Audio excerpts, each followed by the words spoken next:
Hello friends, welcome back to Angla Samhita YouTube channel. వీటిని English లో చెప్పగలరా series లో ఇది 118th వీడియో. ఈ వీడియోలో మనం కొన్ని వాక్యాలని తెలుగు నుండి ఇంగ్లీష్ లోకి ట్రాన్స్లేట్ చేయడం నేర్చుకుందాం. ఈ వాక్యాల సరళిని మనం గమనించినట్లయితే ఇవన్నీ కూడా subject plus verb plus noun లేదా ప్రొనౌన్ ప్లస్ దట్ క్లాస్ ఈ స్ట్రక్చర్ లో ఉండడం జరుగుతుంది. ఇంతకు ముందర వీడియోలో మనం subject plus verb plus that class ఈ స్ట్రక్చర్ గురించి నేర్చుకున్నాం. సో ముందర కొన్ని వాక్యాలను ఎగ్జాంపుల్ గా చూసి తర్వాత ఇంతకు ముందర వీడియోలో మనం చూసినటువంటి స్ట్రక్చర్ ని ఒకసారి రివైజ్ చేసుకుని ఆ తర్వాత మనం మొత్తంగా 20 వాక్యాలను ఈ latest structure that is subject plus verb plus noun or pronoun plus that class గురించి తెలుసుకుందాం. బిఫోర్ దట్ క్లాస్ అంటే మళ్ళీ ఒకసారి చూసుకుందాం. దట్ క్లాస్ అన్నట్లయితే క్లాజ్ అంటే సబ్జెక్ట్ ప్లస్ వర్బ్ కలిగినటువంటి ఒక sentence. For example she told మీ అని ఉంది. ఇక్కడ షీ అనే సబ్జెక్ట్, టోల్డ్ అండ్ వర్బ్, ఇది ఒక క్లాజ్ అన్నమాట. దట్ కలిగి ఉన్నటువంటి క్లాజ్ ఇక్కడ చూసుకున్నట్లయితే షీ అనేటువంటిది సబ్జెక్ట్, వుడ్ అనేటువంటి వర్బ్, కమ్ కూడా వర్బ్, వుడ్ అనేటువంటి helping verb. So that she would come అనేటువంటి దట్ క్లాజ్ ఇక్కడ కూడా ఒక మనకి క్లాజ్ ఉంది. ఈ క్లాజ్ కి దట్ కలిగి ఉంది కాబట్టి దట్ క్లాజ్ అవుతుంది. ఆమె తాను వస్తానని చెప్పింది. She told me that she would come. She told me that she would come. ఎప్పటిలాగే షీ అనేటువంటి subject, told and verb, me అనేటువంటి ప్రొనౌన్, దట్ అనేటువంటిది దట్ క్లాజ్ లో దట్ షీ వుడ్ కమ్ ఇది ఒక క్లాజ్. షీ వుడ్ కమ్ అనేటువంటిది మొత్తంగా that clause ఇక్కడ మనం చూడడం జరిగింది. ఇంకో ఎగ్జాంపుల్ చూద్దాం. ఆయన నిజాయితీ పరుడని నేను అతనికి చెప్పాను. I informed him that he is honest. I informed him that he is honest. Subject I, informed అనేటువంటిది verb, him అనేటువంటిది pronoun, that he is honest అనేటువంటిది that clause. ఇక్కడ he అనేటువంటి subject, is అనేటువంటి verb, ఒక clause ఇక్కడ మనకి ఏర్పడడం జరిగింది. మనం ప్రీవియస్ వీడియోలో చూసుకున్న స్ట్రక్చర్ కి ఈ స్ట్రక్చర్ కి రిలేషన్ ఉంది. అది కూడా subject, verb and that class అంతే. ఇక్కడికి వచ్చేసరికి subject, verb plus noun or pronoun కొంచెం ఎక్స్ట్రాగా ఈ ఏరియాలో మనకి యాడ్ అవడం జరిగింది. అందువల్ల ఈ పాత స్ట్రక్చర్ ఒక్కసారి మనము రివైజ్ చేసుకున్నట్లయితే మనకి క్లారిటీ వచ్చేస్తుంది. He says that he is not at home. We expect that it will rain. He hoped that he would succeed.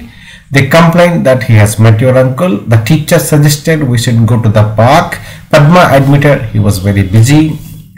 They suggested they had not been fairly treated. ఇది మనము previous వీడియోలో నేర్చుకున్నటువంటి structure. ఈ వీడియోలో మనం subject plus verb plus noun or pronoun plus that class.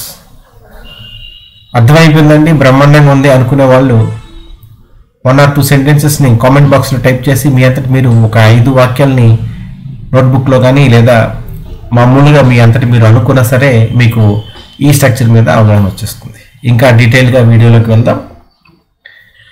మొత్తం 20 sentences నేర్చుకుందాం. అందులో ఆల్రెడీ 2కి స్ప్లిట్ అప్ చెప్పాను కాబట్టి మిగతా 3కి కూడా స్ప్లిట్ అప్ చెప్తాను.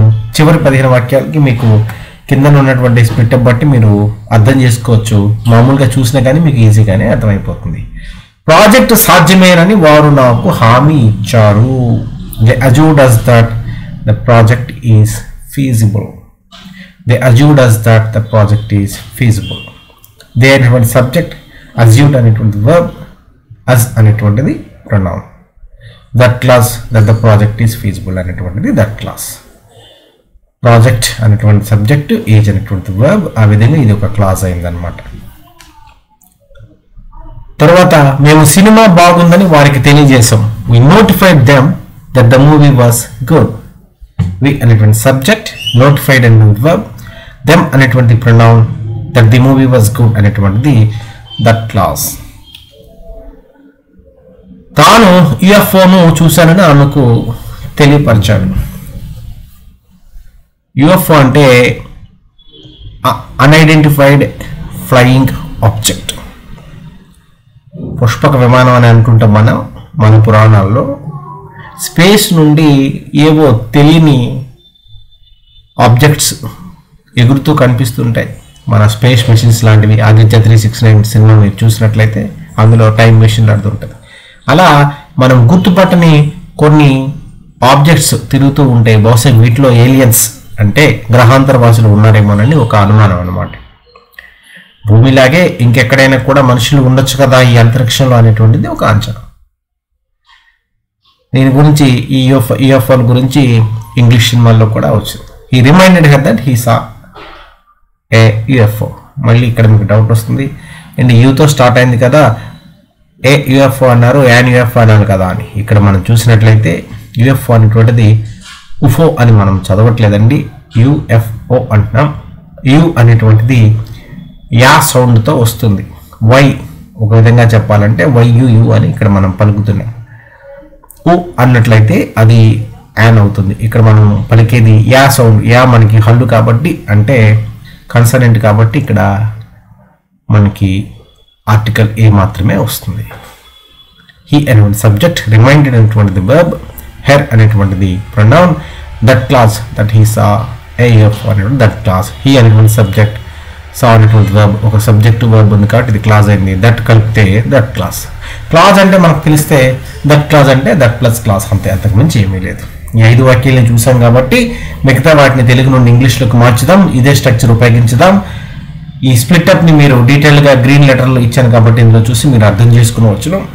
పరీక్షను వాయిదా వేయాలని టీచర్ మాకు సలహా ఇచ్చారు. The teacher advised us that the test was postponed. వాతావరణం బాగుంటుందని ఆమె నన్ను నమ్మించింది. She convinced me that the weather will be nice. మీరు చేయగలరని నేను నమ్ముతున్నాను. I believe you that you can do it. Match రద్దయినట్లు వారు మాకు తెలియపరిచారు. They informed us that the match was cancelled. మనం స్పెల్లింగ్ చూసుకున్నట్లయితే బ్రిటిష్ ఇంగ్లీష్లో డబుల్ ఎల్ వస్తుంది, అమెరికన్ ఇంగ్లీష్లో సింగిల్ ఎల్ వస్తుంది. So we prefer British English కాబట్టి మనం క్యాన్సల్డ్ డబుల్ ఎల్ వాడుకుంటాం ఉత్తమం. పరిస్థితి మెరుగుపడుతుందని మేము ఆమెకు హామీ ఇచ్చాం. We assured her that the situation improves. We assured her that the situation improves. అతడు మనం కాస్త విరామం తీసుకోవాలని నాకు సూచించాడు. He suggested to me that we take a break. గడువు పొడిగించినట్లు మేనేజర్ మాతో వివరించారు. The manager explained to us that the deadline was extended. The manager explained to us that the deadline was extended. Reservation చేసినట్లు ఆమె నాకు ధృవీకరించారు. She confirmed to me that the reservation was made. She confirmed to me that the reservation was made. నేను నా తాళాలు మర్చిపోయానని ఆమెకు తెలిసేలా చేశాను. I realized to her that I forgot my keys. I realized to her that I forgot my keys. మేము ఆలస్యంగా వస్తామని వారు భావించారు. They assumed to us that we would arrive late. They assumed to us that we would arrive late. తాను తప్పు చేశానని ఆమెతో ఒప్పుకున్నారు. He admitted to her that he made a mistake.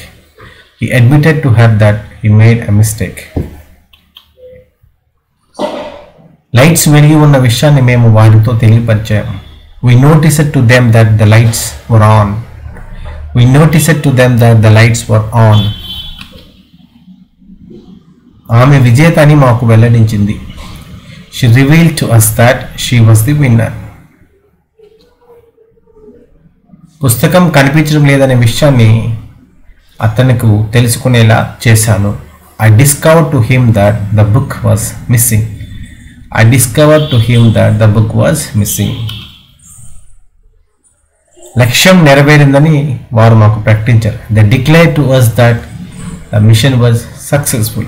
They declared to us that the mission was successful. They and subject declared and the verb pronoun to us that the mission was successful and that class. ఈ విధంగా మనం 20 వాక్యాలు నేర్చుకోవడం జరిగింది. మీరు video చూసి 2 నుంచి 3 వాక్యాలని comment బాక్స్లో ఈ స్ట్రక్చర్ ఉపయోగించి రాయడానికి ప్రయత్నించండి. Thank you so much for watching my video patiently. Please subscribe to Angal Samhita YouTube channel and give a like button. See you in the next video. Until then, have a nice time. Please keep learning English.